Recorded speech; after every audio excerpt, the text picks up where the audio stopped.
గారు ఒక మాట అన్నారు, లోకేష్ మంగళగిరిలో ఓడిపోయాడు, అందరూ ఎగతాళి చేస్తున్నారు. అవునన్న, మంగళగిరిలో ఓడిపోయా.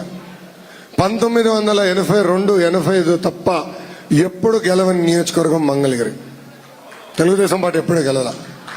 నేను బాబు గారికి నాకు పదే పదే చెప్పారు, నువ్వు కుప్పంకి వెళ్ళు, ఈజీగా ఉంటుంది, నేను ఎక్కడికి వెళ్ళినా నేను పోటీ చేసినా గెలుస్తానంటే ఒకటి చెప్పిన. అందరిలాగా కంచుకోటకి వెళ్తే మనకు కష్టమైన సీట్లు ఎట్లా గెలుస్తాం సార్?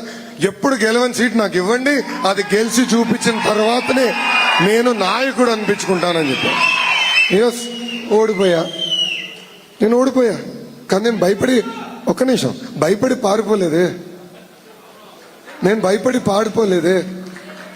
జగన్ లాగా కంచుకోటలో నుంచుని గెలిచిన తర్వాత కాళ్ళు ఎగరేసుకునే బ్యాచ్ నేను కాదు బ్రదర్. ఎప్పుడు గెలవని నియోజకవర్గం గెలిపించి కంచుకోట చేసి తెలుగుదేశం పార్టీకి అది నేను పళ్ళలో పెట్టి అర్పించినప్పుడే నేను నాయకుడని పిలిపించుకుంటాను. అది ఈ లోకేష్కున్న చిత్తశుద్ధి. ఓడిపోయిన దగ్గర నుంచి నేను వదిలిపెట్లా. మొన్న మంగళగిరిలో మీరే చూశారు. ఒకే రాష్ట్రం, ఒకే రాజధాని, అది అమరావతి. తెలుగుదేశం, జనసేన, భారతీయ జనతా పార్టీ నాయకులం అందరం కూడా ఆ మాట మీద కట్టుబడి ఉన్నాం. రాజధాని లేని రాష్ట్రానికి రాజధాని అవసరం. కానీ అదేవిధంగా అభివృద్ధి వికేంద్రీకరణ పనులు ఏదైతే ఆనాడు ప్రారంభించాం, ఇప్పుడు అనంతపూర్కి కియా మోటార్స్, చిత్తూరు జిల్లాకి అనేక ఎలక్ట్రానిక్స్ తయారు చేసే పరిశ్రమలు, కడప జిల్లాకి స్పోర్ట్స్, అలా స్పష్టమైన హామీలు గతంలో ఇచ్చాం. హామీలు కూడా నిలబెట్టుకున్నాం, కొన్ని చేయలేకపోయాం టైం సరిపోలేక. ఈసారి ఇచ్చిన ప్రతి హామీ నిలబెట్టుకునే బాధ్యత మేము తీసుకుంటాం. అన్ని జిల్లాలు సమగ్ర అభివృద్ధి చేసే బాధ్యత కూడా తెలుగుదేశం, జనసేన, భారతీయ జనతా పార్టీ ప్రభుత్వం తీసుకుంటాం.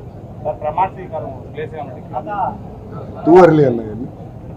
ఎందుకంటే చంద్రబాబు నాయుడు గారు, మేము ఇప్పుడు వాళ్ళలాగా డేట్లు, ముహూర్తాలు మీరు ఫిక్స్ చేసుకోండి.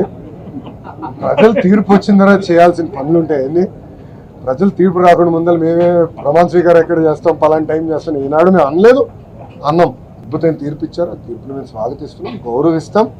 అదే ఇద్దరు పవన్ కళ్యాణ్ గారు, బాబు గారు కూడా కనబోతున్నారు. కూర్చుని అన్ని విషయాలు మాట్లాడుతున్నారు. అది ఎప్పుడు ఏంటనేది నాయకులందరూ నిర్ణయిస్తారు. రేపు మళ్ళీ ఎన్డీఏ కూడా మీటింగ్ ఉంది. సో అన్నీ జరగాలి, అందరితో డిసైడ్ చేస్తారు.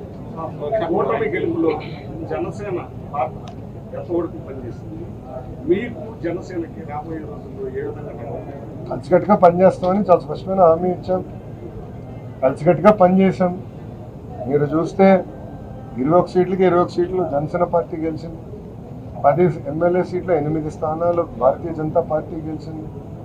తెలుగుదేశం పార్టీ కూడా ఇప్పుడు రాని విధంగా మాకు వచ్చిన మెజార్టీ స్థానాలు మేము కూడా కైవసం చేసుకుంటాం జరిగింది. కలిసికట్టుగా మేము ప్రయాణిస్తాం. ప్రజలు ఒక బాధ్యత పెట్టారు మా పైన. 3 పార్టీలు కలిసికట్టుగా పనిచేయాలి. దారి తప్పిన రాష్ట్రాన్ని సరైన దారిలో పెట్టాలి. ప్రజలు ఏ ఆశయాలతో అయితే మమ్మల్ని గెలిపించారో అది నిలబెట్టుకోవాల్సిన బాధ్యత మా పైన.